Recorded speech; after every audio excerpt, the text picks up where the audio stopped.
મિત્રો, કોઈપણ machine structure કે સિસ્ટમની ડિઝાઇન, ડેવલપમેન્ટ અને ઓપરેશન કરવા માટે વૈજ્ઞાનિક જ્ઞાન અને મેથેમેટિકલ પદ્ધતિનો ઉપયોગ એટલે એન્જિનિયરિંગ.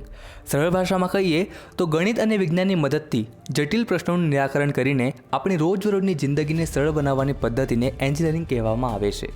જો તમે પણ વિજ્ઞાન અને ટેકનોલોજીમાં રસ ધરાવતા હોવ તથા ઇલેક્ટ્રિકલ વસ્તુઓ કેવી રીતે કામ કરે છે તે જાણવામાં તમને ઇન્ટરેસ્ટ આવતો હોય તો આજના આ વિડીયોમાં આપણે એન્જિનિયરિંગની એક high demanded branch electrical engineering વિશે વાત કરીશું, જે તમારા ઇન્ટરેસ્ટને તમારા પ્રોફેશનમાં બદલી દેશે.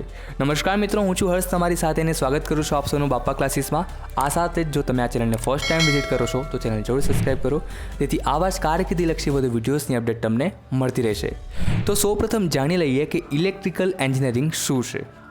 તો મિત્રો, ઇલેક્ટ્રિકલ એન્જિનિયરિંગ એ આજના આધુનિક યુગમાં સૌથી મહત્વપૂર્ણ અને વ્યાપક એન્જિનિયરિંગ બ્રાન્ચમાંની એક છે, જે વીજળી, ઇલેક્ટ્રોનિક્સ અને ઇલેક્ટ્રોમેગ્નેટિઝમના સિદ્ધાંતો અને ઉપયોગો સાથે સંબંધિત છે. સરળ શબ્દોમાં, ઇલેક્ટ્રિકલ એન્જિનિયરિંગ એ વીજળીના ઉત્પાદન, ઉપયોગ અને વિતરણની ટેકનિક છે, જે આપણા રોજિંદા જીવનમાં વિવિધ ટેકનોલોજી અને સાધનોના ઉપયોગ કરવાની સરળતા પર ધ્યાન કેન્દ્રિત કરે છે.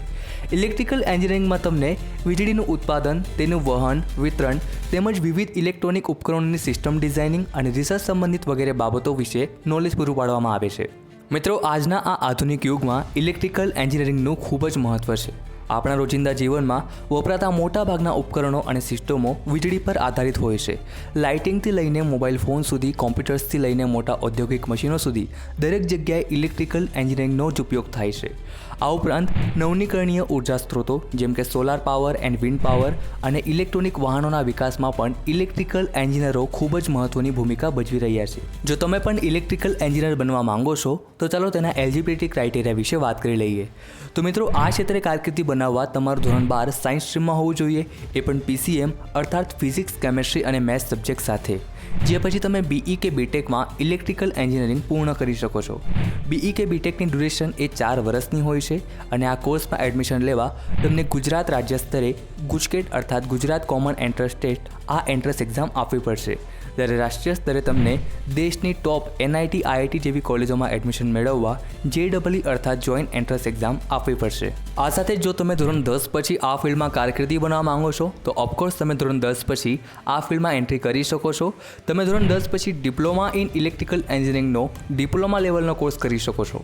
આ ડિપ્લોમા કોર્સની ડ્યુરેશન એ 3 વર્ષની હોય છે. જે પછી તમે ધારો તો BE કે BTECના સેકન્ડ યરમાં ડાયરેક્ટ એડમિશન મેળવી શકો છો અને ઇલેક્ટ્રિકલ એન્જિનિયરિંગની ડિગ્રી પ્રાપ્ત કરી શકો છો.